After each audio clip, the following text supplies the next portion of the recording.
Hello, and welcome to Insightful Conversations with your host, 3 Principles practitioner, Adey-Jones. Join her each week as she welcomes some of the world's leading 3 Principles teachers and practitioners who share how this understanding has dramatically improved the quality of their lives and the lives of those they work with.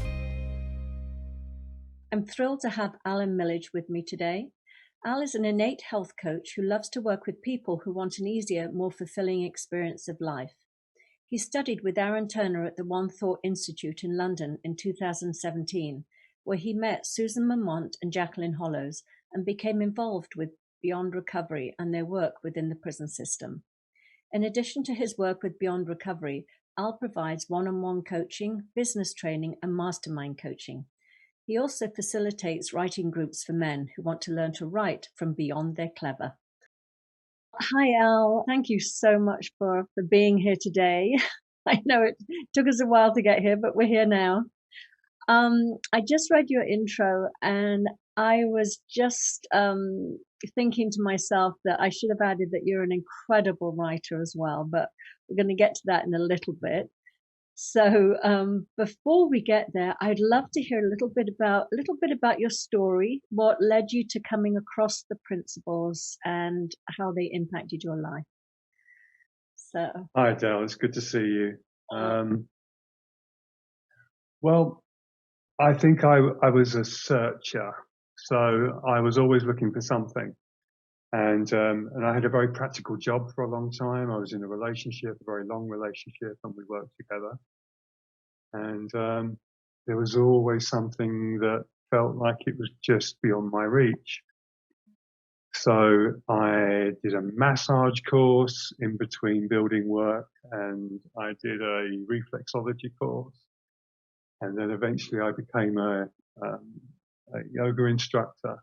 And something in all of those stepping stones towards here was that same understanding, I think, that there was something more to me than just the body and the mind. So I think I was always searching for that, but I always had this kind of very practical, pragmatic attitude and outlook. So I think it took me a while to find it. And then when eventually I came across, I think it was Michael Neal, first of all, and read his book. And there was something in it that I could actually hang my hat on for the very first time. You know, that thought-feeling connection was the first time that I'd heard anything that gave me the idea of why I'd been creating so much discomfort for myself. Up until then, I just assumed that everybody else was doing it and not talking about it, or that I was doing it wrong or something. But there was something in what Michael said that I really, really heard that thought feeling thing in a deep way and let myself off the hook. And then, of course, like a lot of us, I guess, you just, you start to kind of focus yourself on the community, and then you keep on hearing the same language over and over again. And I just put the bag down, the bag that I've been carrying for all of those years, the rules, the regulations, the lists.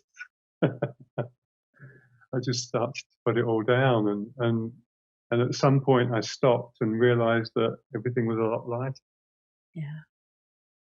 And I'd really made my life a struggle. I've got so much compassion for that man. Suicidal ideation that had kind of been with me for 25, 30 years.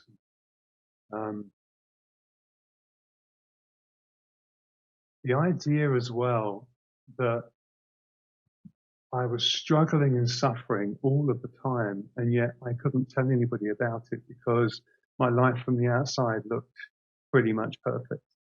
I had a 20-year relationship with a man that I loved dearly, and other people thought that relationship was, great from the outside, and we had everything we needed, and so I couldn't really complain about it. I didn't have anywhere to go with that. So it was such a relief, I guess, to see that I was innocently responsible for so much of that pressure that I was putting on myself, and that I could just put it down. Yeah. I could just stop. Well, you just said my favorite 3 principles word, innocently. I mean, that's just it. We are all so innocently creating, our suffering. I mean, I don't mean to diminish world events that really push up against us, that people are having to go through, but talking about the unnecessary suffering that we do when we, as you said, we create all these rules and things to live by, and then we measure ourselves against them, not realizing we're the ones that actually created them. Like, oh my gosh. So so you came across the principles in was it 2017, or that's when you were 2015? Yeah, 2017. I'd say that's fair. Yeah, around that time? Yeah. And so I know it's so funny you're sharing as well that you did all these different modalities. It's like me too. It was, constantly on the search for something, trying new things. If I change, if I do this, I'll find more satisfaction. If I just try this. And so, yeah, I think many of us end up at the principles having tried an awful lot of other things along the way. So did you decide to change your career then when you came across the principles, when you went to train with Aaron Turner? Well, I was already looking to be a coach. I'd already trained with Tony Robbins, and I'd done some NLP, and I'd traveled for the whole of 2015. And most of that was in a training course in the US.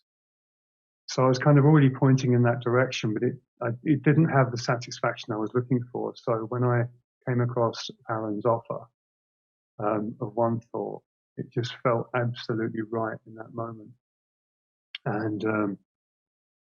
And it was, of course, because it gave me some clearer understanding around why I was feeling so much better. And it gave me a way of articulating it, which was probably the first time I was able to articulate it. And also in Aaron's course, he does a listening piece. And it's funny because I thought I was a really good listener, because if my husband couldn't find me, he'd always find, in a party, he'd always find me in the kitchen with someone talking at me, and tell me all their problems, etc., etc. So I just assumed that I was a brilliant listener. But it turns out not so much, because when people were talking, I was just either panicking or solving or doing something else other than listening to. So that piece in Aaron's course was the thing that turned around the way that I coached. Wow. And then it made it real. Yeah. Yeah, I love that. The deep listening. It's amazing how many of us listen or think we're listening, but we're up in our heads, as you say, problem solving, analyzing, waiting to jump in with our perspective, and not just really allowing the person to just share and discover for themselves. Now, when you were at One Thought, that's where you met Jacqueline Hollows and Susan Mamont and became involved in the Beyond Recovery. So tell me about that. It was so odd, because I didn't go looking for that, and I didn't know anything about it really. And Susan was the one that mentioned it to me first of all, and then I met Jacqueline and we had a chat. But I've been trying to get into prison for a very long time. Legally or illegally? Well, luckily I didn't, I got very close to the line, I'm pretty sure, but I never quite got in there in that way. So, but it's so funny because a close family member went to prison when I was a kid. So I learned this thing when I was young, that there were good people in prison. And it stayed with me. And I was living in Valencia in 2012, and I was doing a lot of yoga then. And a friend of mine was a yoga instructor, and she was going into Spanish women's prisons to teach yoga. And I did everything I could, jumping through hoops to try and go in with her. And it was too complicated. And, they were very suspicious about a guy wanting to come into a woman's prison, so it didn't work out. But it was so funny that I realized that there was this kind of urge the whole time to do that. So when I got the offer from Jacqueline to go in as a guest first of all and to see what was going on, I was obviously very nervous and it was so new to me.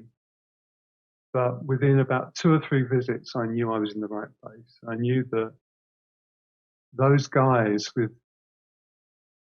when you got them into conversation, when they got out of the circus that they live in,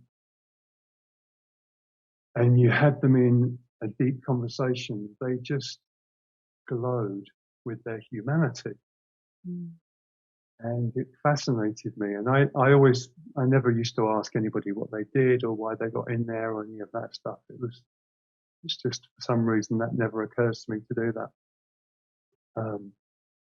And a little further on, when I was doing logistics and I used to see that stuff, it used to fascinate me because I used to think, how can that person have done that thing when I've just been having this loving conversation with them? It doesn't make any sense to me. So pursuing that and having lots of those conversations it just opened me up to that idea that love is available everywhere. Mm. And I think being in prison, it brings it into sharper focus for some reason. I'm not quite sure why. Yeah. Mm. Yeah, I hear you said that you had to see beyond your own judgments. So what were some of the judgments that you had? You also said that it helped really deepen the understanding of the principles. Mm. Yeah, I think a lot of the judgments, I think they were just the same judgments as anybody would have if they went into prison. The idea that people are there for a reason and so therefore, we need to kind of keep some separation between them and us. Mm. All of that kind of stuff. And I guess that the first few times I went in, I had that in my head. But very quickly, I just started to relax into these deeper conversations and that disappeared. Sorry, what was the other question you asked me? No, you mentioned that to help the people that you're in prison helping, that you had to see beyond some of your own judgments about yourself as well, not just about them. So did you have sort of some internal judgments too that you had to overcome? Yes, I guess so. I'm not quite sure what they were now, but I think it's probably around being a man and the way that men communicate. Mm-hmm. And I probably had to get around some of that. And of course, I probably didn't come out as gay when I was in prison, when I was working in prison, because it seemed to me like that was like an extra thing that I had to get over. And I'm not sure if I was wrong or was right with that. I think there's probably some debate. I'd probably do it differently now. But at the time, it seemed like the right thing to do. And this story is out there now, so you may have heard it before, but we were working with some young people in one of the prisons that we were in. And it was for the knife crime unit. And these lads were in the group with us, and they were between kind of 18 and 25. So unlike some of the older guys, they didn't settle very quickly, and they were a bit rowdy and all of that kind of stuff. But I was lucky enough to be in a room with these guys when two of the lads found out, because of the stories they were telling in group, that they had been in different factions before they came in. And they realized by listening to each other and being in that space that the urge to want to deal with each other in whichever way they felt appropriate at the time disappeared when they heard the humanness of each other. And this story came out afterwards that in normal situations, one of these lads would have definitely had to kill the other one, because that would have been the thing that would have been expected of him, because he was in the opposing gang. And he'd found out in group that this guy had killed his friend. And we were in there when these lads, or certainly one of them, had this insight that he didn't have to do that. Wow. That those ideas that he had about gang membership and, who he was if he did these things wasn't true, and he made it up. So being in the room when those kind of things were happening was so powerful that it just kind of, the urge to go back every time was overpowering, really. Yeah, no, it's so beautiful. It's so funny. I mean, I look back on my life, and I certainly wasn't in a gang or anything like that, but there is that thought that crosses my head that just goes, there but for the grace of God go I. I mean, just as simple as even, in my youth, maybe having had one drink too many and getting behind the wheel of a car or something like that. We don't know how close we can come to doing something innocently that can have us end up in a situation like that. So, and what I love also that you're pointing to is in that moment with those two young men, the thought coming into his head that this is the way I should respond, given that, retaliation, but knowing I don't have to respond to that thought, knowing that that's just a rule, like we were talking earlier about the rules that we set in place, that doesn't have to be followed through on.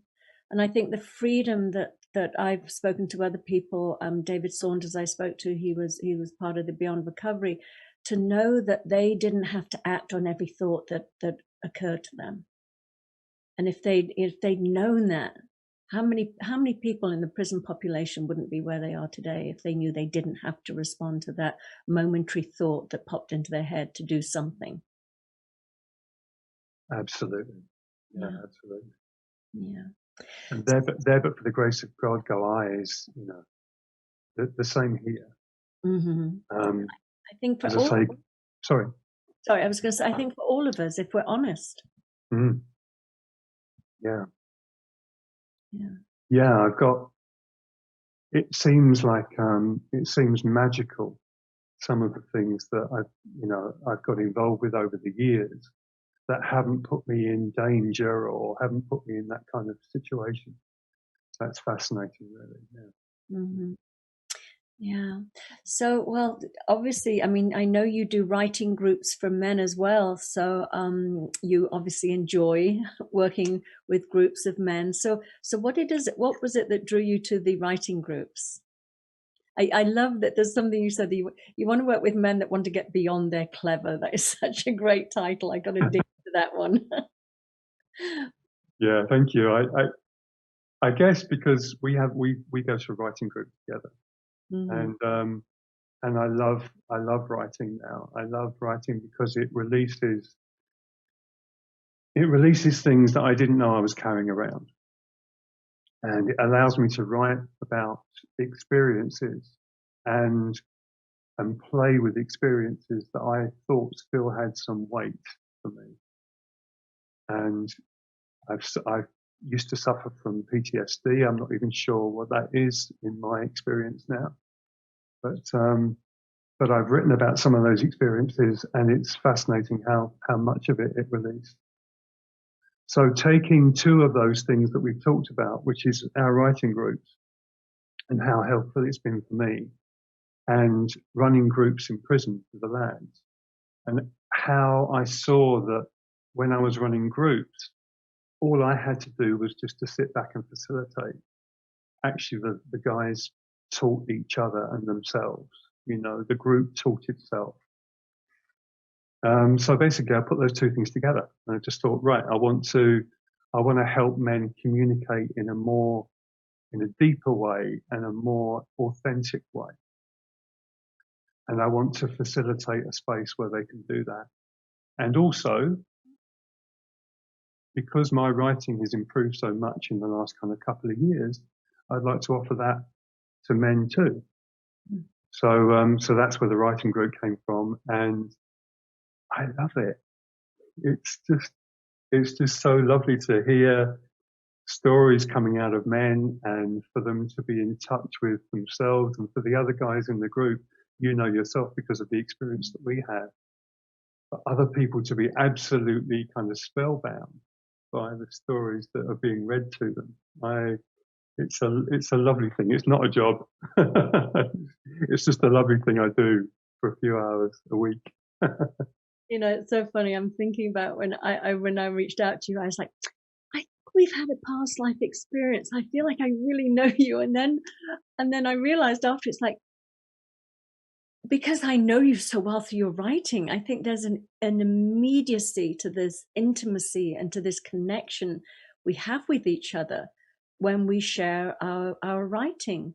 I mean, it's so profound.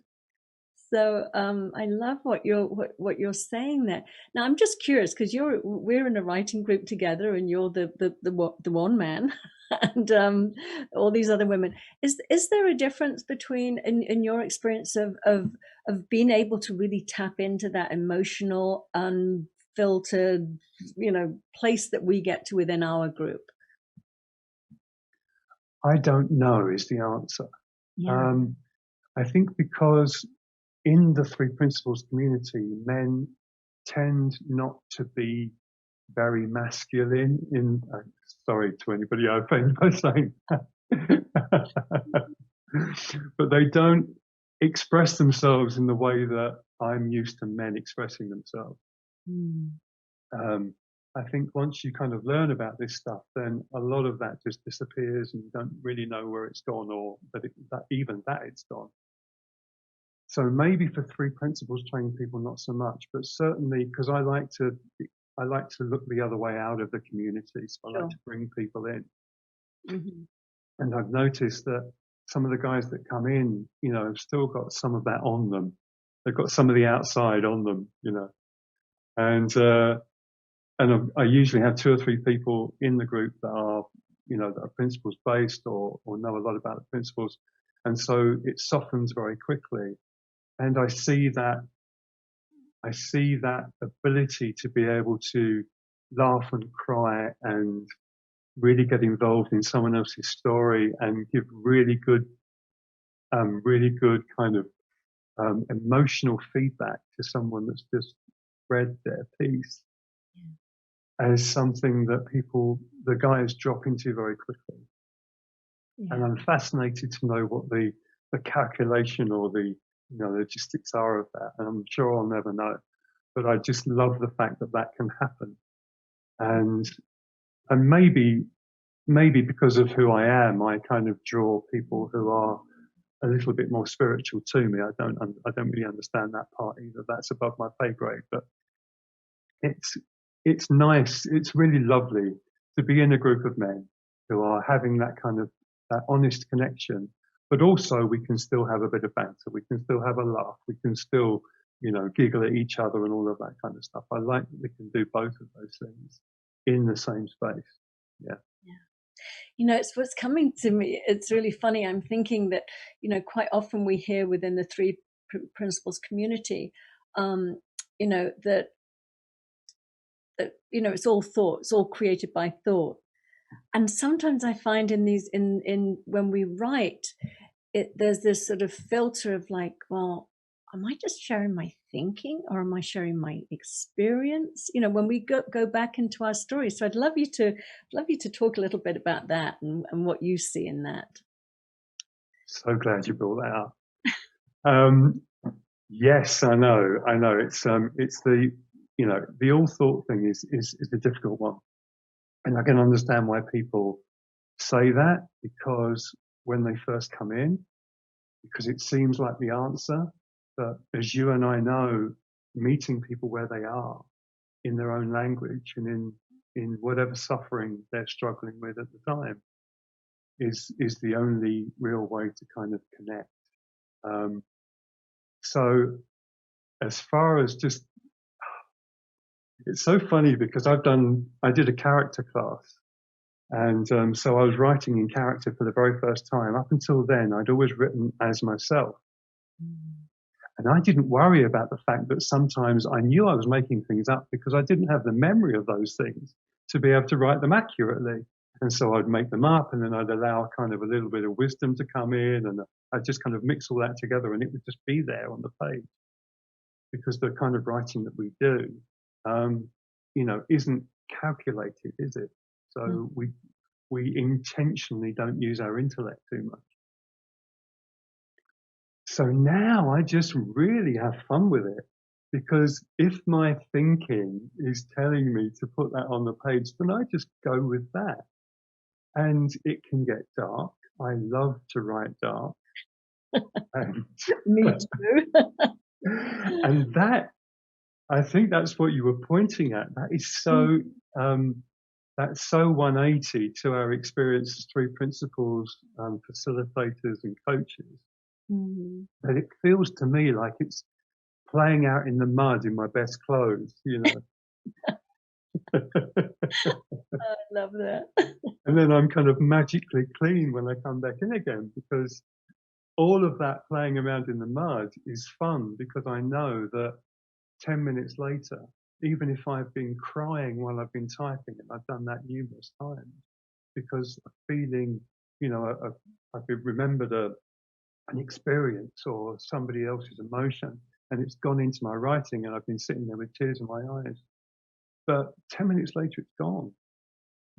And some part of me always knows that 10 minutes later, or an hour later, or a day later, these things will just move on. And so therefore, I can really kind of enjoy getting a little bit grubby. Yeah, it's so funny you're sharing that, because I used to take a memoir class, and I would have I'd have the memoir police in my head going, oh, is that true? Are you sure that's true before you write that down? But now, because of these other creative writing classes that we're a part of, I'm just like, so what? Memory is thought carried through time anyway. So why can't I just add a bit more thought on top of that? So I embellish, I just sort of build it out, and there's none of this restriction of it has to be, it has to be factual. If that's how I remember it, and when I go back in time and I relive it, if it becomes a little more colorful, then that's just the creative process working through me. So it's so freeing. Again, it's that letting go of the rules that we make up for ourselves. And you've made the little boy writer in me very happy by having this conversation, because I remember at kind of 7, 8 years old, we'd go into school and we'd have to tell we'd have half an hour to tell a few minute story about what we'd done at the weekend. And I would make stuff up, right? Because my weekend wasn't interesting enough to tell anybody about. And I would get into terrible trouble because I would embellish so much that everybody knew I was lying. And now I can enjoy myself lying on the page. Oh, that's wonderful. And you have I've listened to stories that you've written that I remember listening to one in particular. I was like, oh my God, I had no idea that Al was a veteran and that he lived on the streets. This is when I first met you, and it was so convincing. I thought it was your story. And then I find out that no, it's just a character that you had invented. So that leaves me. I know that you're doing some business coaching and stuff like that. But I also know that you've got a couple of books in the works, a couple of novels. So I'm going to let you decide in which direction you want to go for the last few minutes we have together here. Yeah, so as you say, I've got a technical book that I want to write for the LGBTQ community. And I'm not quite sure of what that's going to come out as. I think it might take a bit longer. But I'd like to write some novels, and I'm very keen on novels that create a world first, and then the novel bounces out off of that. So that's what I'm starting to do now. I'm starting to use a piece of software to create my characters and to start to kind of, let this thing infuse within me. So I'm very excited about that. And also, as far as the coaching is concerned, other than the business coaching, which I've been doing for a while now, I also want to have an offering for the gay, lesbian, queer community, because it feels like I kind of let all of that go when I learned about the principles. And now I've realized I threw out the baby with the bathwater a little bit. Yeah. And actually some of that identity is more important to me than I remember it being. And it's kind of fun actually now testing that out and trying it out and speaking to people from different parts of the community and finding out what they're doing and what they're struggling with. So yeah, there's going to be something out there for that too.